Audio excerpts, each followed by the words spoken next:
I would say when you hear the term, coming back to the Latin Mass, when you hear the phrase lex orandi, lex credendi, the law of prayer is the law of belief.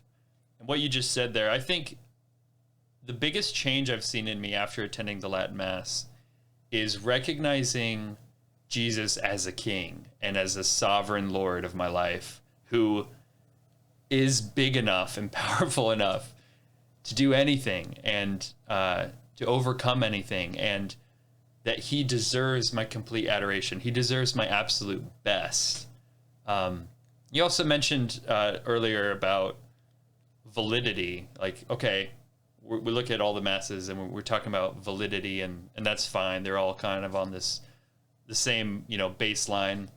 But then there's a certain sense where the liturgy should be the best we can do, the best we can give. Anyways. Sometimes the best is very simple and primitive.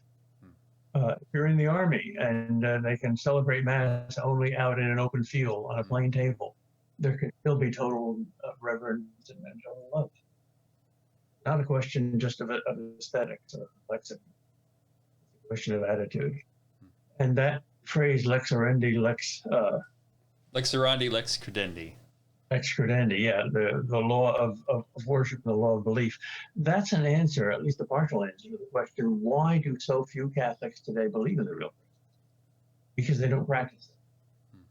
We naturally think that you first believe something and then you practice it, but it works the other way around too.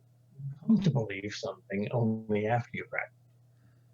You come to believe in love only after you try on the suit and it fits. You try the experiment in the laboratory of your life and it works. You love people and that gives you meaning. The Eastern Orthodox are very profound about that. They say orthopraxy, right practice, often leads to orthodoxy, right belief. So if you practice the adoration, you have it.